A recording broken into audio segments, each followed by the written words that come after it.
আজকের ভিডিওতে আমরা যাচ্ছি রাঙামাটির একটি পাহাড়ি অঞ্চলে, যেই অঞ্চলটিতে আজ পর্যন্ত গাড়ি চলাচল করেনি, অর্থাৎ এই এলাকায় গাড়ি নিয়ে প্রবেশ করা যায় না। এই এলাকাটিতে যেতে হলে আপনাকে দীর্ঘ সময় পায়ে হেঁটে যেতে হবে। এর অন্যতম কারণ হচ্ছে এই এলাকার সড়ক ব্যবস্থা। দর্শক, পাহাড়ি সড়ক দেখতে পাচ্ছেন, এটি একেবারে নিচের দিকে নেমে গিয়েছে। এভাবেই মূলত পাহাড়ি সড়কগুলো, কোথাও এরকম আপনাকে ঢালুতে নামতে হবে, আবার কোথাও এরকম উঁচুতে উঠতে হবে। এভাবেই এক পাহাড় থেকে আর এক পাহাড়ে যাওয়ার ব্যবস্থা। এই পাহাড় বেয়ে বেয়েই মূলত যারা পাহাড়ি ক্ষুদ্র নিগোষ্ঠীর যারা মানুষ রয়েছেন তারা প্রতিনিয়তই চলাচল করে। তবে আজকে একদিনের জন্য আমরা এই পাহাড়ে ঘুরতে এসে যেটা বুঝতে পারছি, যে সমস্ত পাহাড়ে চলাচল করাটা বেশ কষ্টসাধ্য। দর্শক, এখানে একটি ঝিরি দেখতে পাচ্ছি এবং এই ঝিরি পথে কুয়ো বা একটা গর্ত করা রয়েছে। এটি মূলত পাহাড়ি যারা ক্ষুদ্র নিগোষ্ঠীর মানুষ রয়েছেন তাদের খাবার পানি, রান্না বান্না, গোসল করা, কাপড় চোপড় ধোয়া সবকিছুই এই ঝিরির পানির উপরে নির্ভরশীল। এবং আমরা আজকে যেই পাহাড়টিতে এসেছি, এই পাহাড়টিতে ক্ষুদ্র নিগোষ্ঠীর বসবাসের সংখ্যাটা একেবারেই কম। মাঝে মাঝে দুই একটা ক্ষুদ্র নিগোষ্ঠীর বাড়িঘর দেখা যায়, তবে অধিকাংশ এলাকাতেই ফাঁকা।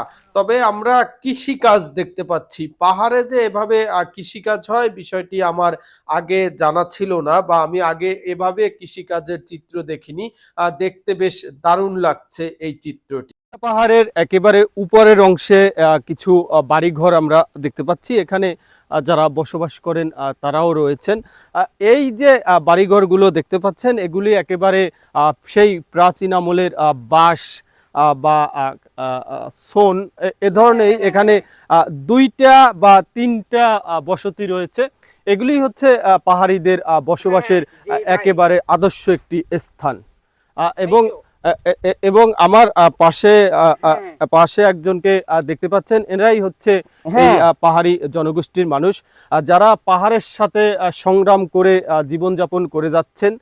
তারপরও তারা এই পাহাড়ে বসবাস করেই তারা বেশ খুশি, সুখী মানুষ।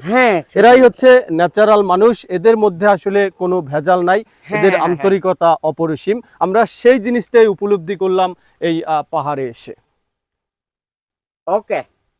এছাড়াও এই পাহাড়ে ক্ষুদ্র নিগোষ্ঠীর বসবাস একেবারেই কম। মাঝে মাঝে দুই একজন ক্ষুদ্র নিগোষ্ঠীর মানুষের দেখা পাওয়া যায়, এবং এটি হচ্ছে পাহাড়ের উপরের যে ভিউটি। আমরা পাহাড়ের একেবারে উপরের অংশে রয়েছি এবং এখান থেকে বেশ দারুণ একটা ভিউ পাওয়া যাচ্ছে। এবং এই পাহাড়ে যারা বসবাসকারী রয়েছেন তারা বিভিন্ন ফসল আদি চাষবাস বা বিভিন্ন ফল তারা চাষাবাদ করে, এগুলির সাথেই তারা জড়িত। আমরা এখানে দেখতে পাচ্ছি তারা গাছ থেকে তেঁতুল পাড়ছে।